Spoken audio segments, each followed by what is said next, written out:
What happens at Grandma's stays at Grandma's is a model for you and your grandkids. If it's fun, it's fair game. But lately, hip pain has you grimacing more than laughing. And that's the moment you realize life's too short to put off treatment any longer. The Joint and Spine Center is Cincinnati's leading destination for orthopedic care, with hundreds of joint replacements each year. So when a moment has the power to change the rest of your life, go to the one place with the power to change it for the better. The Christ Hospital Health Network. This changes everything. The Pound This Podcast is brought to you by the Christ Hospital Health Network. This is the Pound This Podcast, episode 684, Relationship with the Scale. I want to lose weight, but I don't know how to get started. What should I meal prep every week? How do I get those sweet booty gains? Inspiration for your healthy lifestyle. The Pound This Podcast with Amanda Valentine.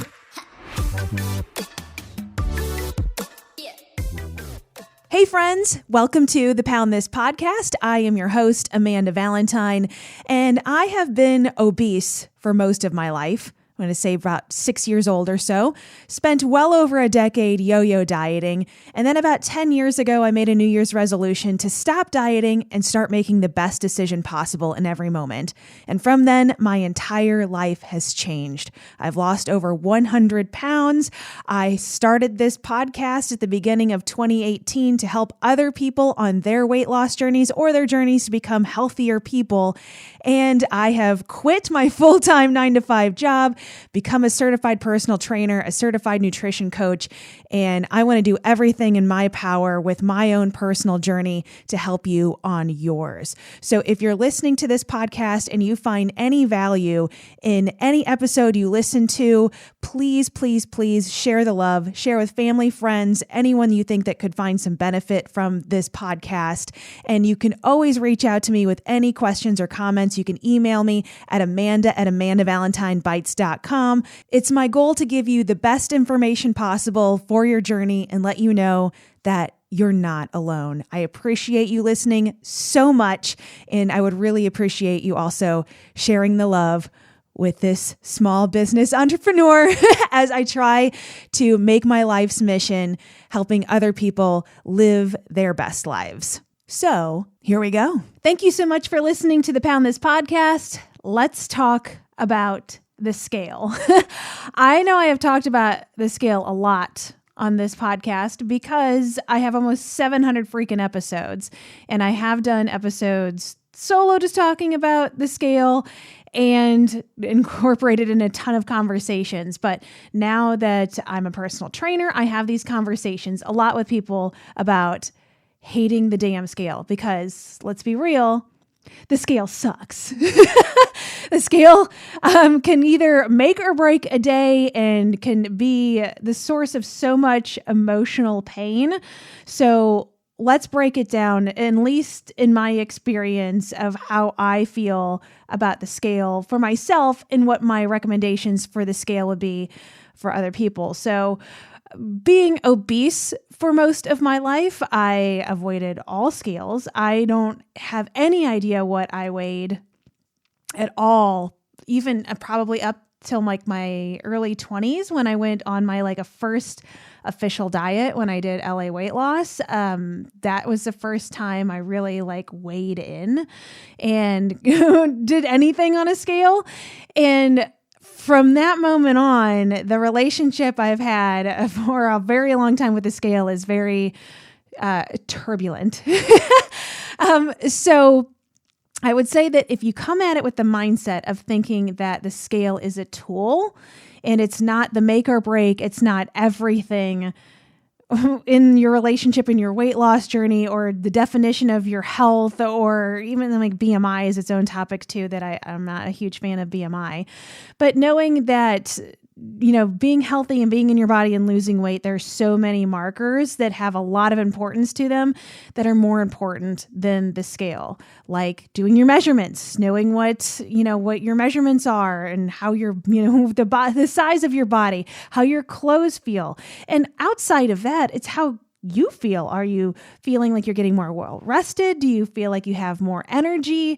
Are you just overall just feeling good? I think the feeling thing is something that for some reason we toss it away because it's not this analytics. It's not your Fitbit number or your watch or your Apple Watch or whatever other thing that you're tracking where you have like this hard data. The feeling isn't really a hard data, but really it's going to guide you in the right direction. But you kind of need to know where you're starting with. You need to know what your weight is. You need to know that information to kind of figure out where you're going to go with your calories, your macros, or if you're going to kind of go into that specific thing in order to eat healthier or lose weight. It's good to just have an understanding of, where you're at and kind of where you're going. I think that using the scale, especially if you start strength training and you've never done any sort of strength training before, you're going to hop on that scale and you're going to be working out, you're going to be eating right, you're going to be doing quote unquote all the right things, and you're going to get on that scale and it's just going to stay the same or it might even go up. And then you're like, oh, what am I even doing this for? This is so stupid. So you're mad at the scale, you're mad at yourself, and you're like, well, if I'm just going to stay the same weight or gain weight, I might as well eat the damn pizza then instead of eating this broccoli, because that's just the mindset you get into and then you throw it away. But if you're lifting weights and you're doing some strength training, if you're doing body weight training, anything that you're just kind of outside of just straight up cardio, like walking, running, those sorts of things, your body is going to gain some muscle because you've not done that before. And you kind of get like those newbie gains, and that doesn't really drop the number on the scale.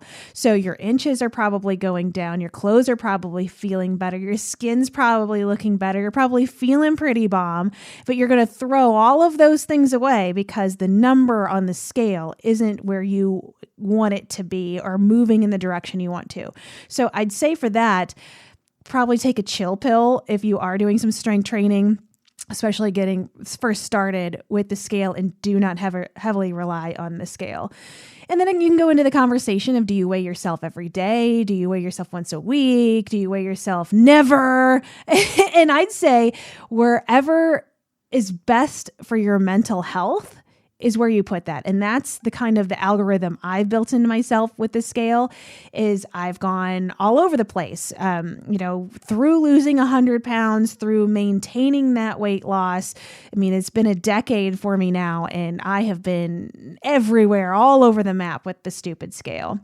Sometimes I weigh myself every day, and that is incredibly helpful when it's being helpful and I'm not terrorizing myself and being a bully to myself. That I'm like, okay, well, that kind of stops me because I like to do the nighttime snacky stuff. That's how, that I'm going to some comfort eating, emotional eating. I got all of those things, and I know myself well enough that that's a trigger for me at night, especially at having a bad day. Now, weighing myself in the morning helps me keep a little bit more accountability to be like, okay, do I want to slam this pint of Ben & Jerry's because I know I'm going to get on the scale the next morning? And do I want those numbers to get in my head and reflect these decisions that I'm probably going to regret right after I do it? And I'm going to feel bad about it the whole next day. And then who knows how long. Sometimes you're like, whatever, I'm going to eat the ice cream. I don't care. Like, whatever scale, you can say whatever. Ice cream needs to go in the face right now. And that's fine because you're listening to yourself. You're having that conversation. You're having that self-awareness of where you're at with that. But if it gets, so that's where I used it, is just kind of hold me accountable to try to stay in the best decision making. And keep that consistent. But then there's times where I've got on the scale and then it makes me so mad. I've cried, I've screamed, I've thrown things, including the scale. And being in that space where if you're going to step on the scale in the morning and that's going to ruin your day because it's up like 0.6, you know what I mean? Where you're really, I mean, sometimes you can get in that mindset where it's just going to make you freaking insane. And if you're there, hop off that scale, man. That is not a good place for you to be. A good life hack I have for that one is if you have a digital scale that like links up to an app or something. I know Fitbit has their own one. I just have one from Target. A lot of these scales kind of do this now, where they just kind of link up into, again, getting those analytics, is put a piece of tape that you can't see through over that number. get on the scale every day, weigh yourself and let it populate to your app, and just don't look at the number. And maybe look at that number once a week, or maybe look at that number every 2 weeks, or once a month, or wherever you're at in your journey.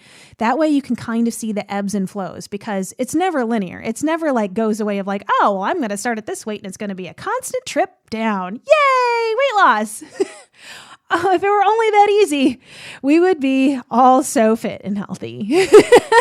And so it's going to come up and down and up and down. And I mean, especially if you're dealing with hormones and sometimes you have too much salt, sometimes you have too much water or not enough water. I mean, there's just so many things that ebb and flow throughout the day. Your weight fluctuates all throughout the day, every day.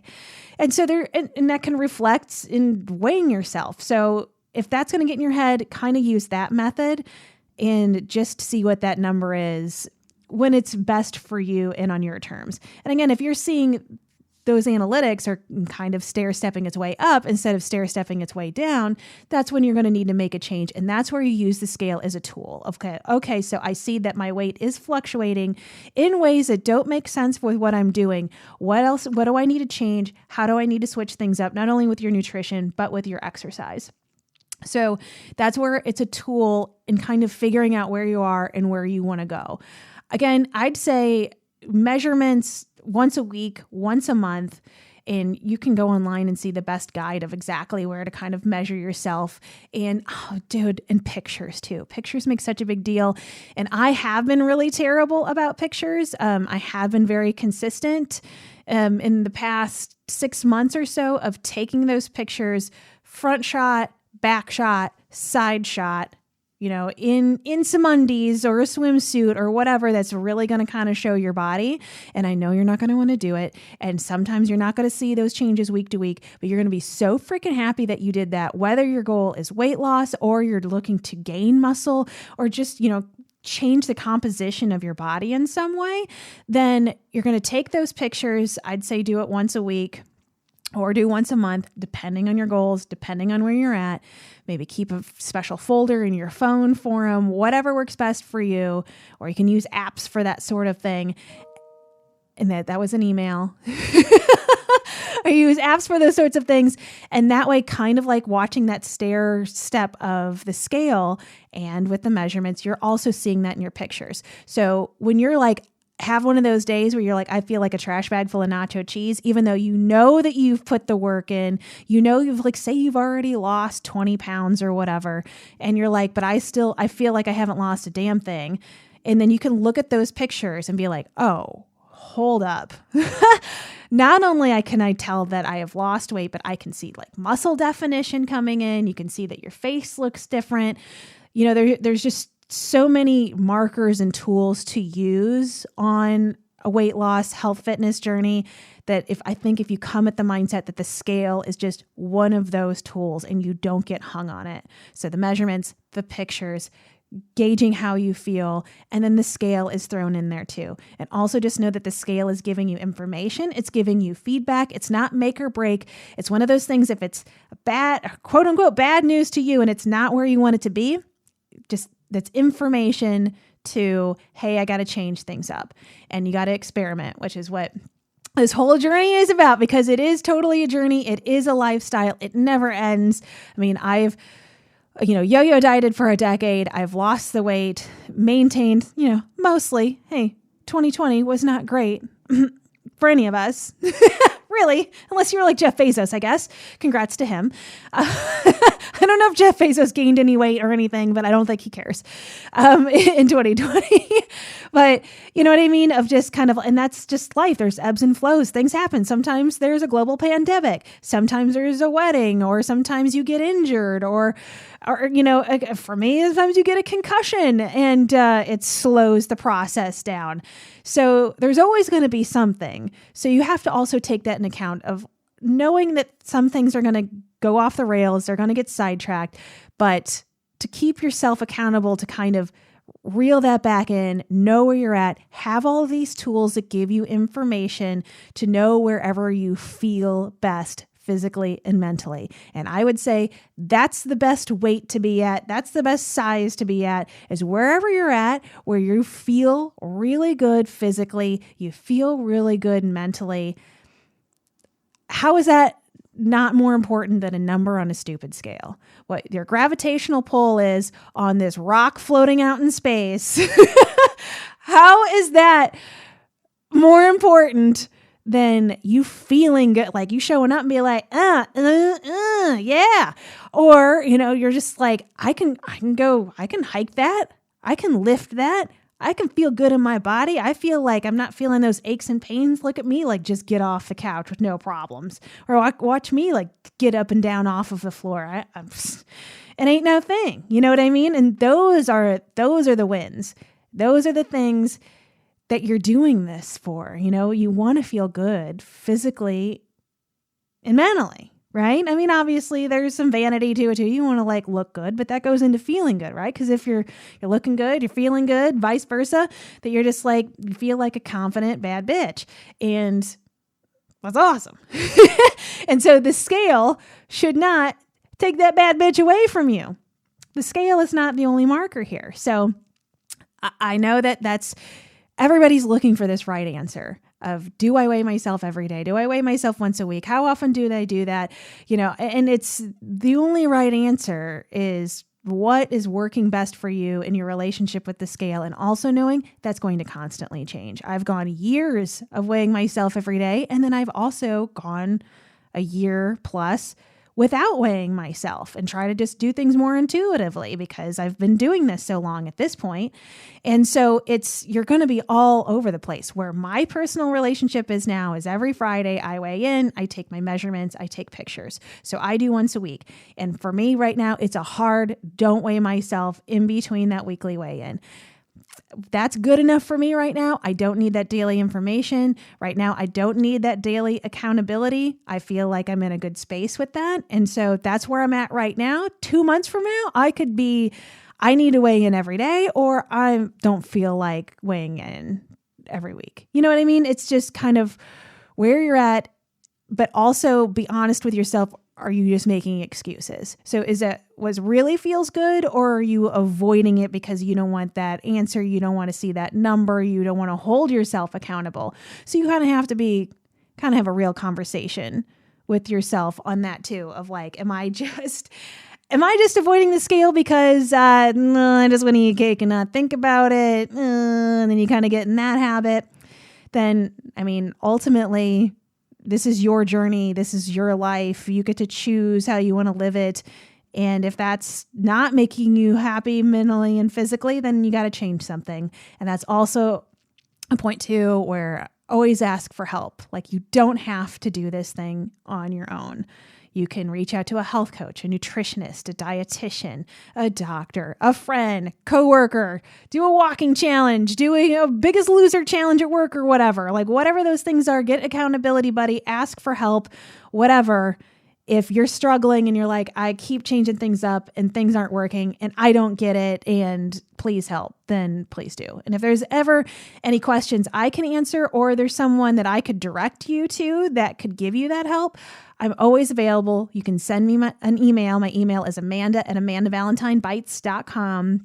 And I'll try to help you to the best of my abilities, whether it's something that I can personally answer as a person who has lost a significant amount of weight and maintained, and who is also now a certified personal trainer and nutritionist. If I can help with any of those sorts of questions, I got you. If not, then I will send you. Again, I've done over almost 700 episodes of this dang podcast, so I got plenty of resources to send you to some really good people that really, really do want to help.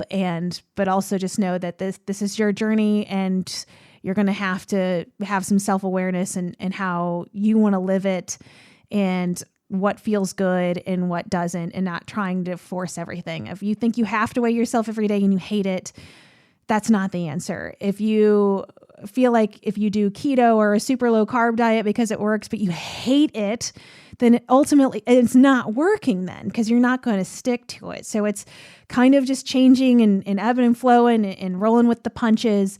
That's that's the solution. And I think knowing that you're saddled up, that things are going to change and nothing is the exact right answer. And if it is the exact right answer right now, it probably won't always be the right answer. And I know that's so freaking frustrating. And it's just easier to tell you that just do this, just weigh yourself every day. Yeah. Just eat low carb. Do that. Yeah. Just eat blank calories and these macros every day. Oh, and then you got this.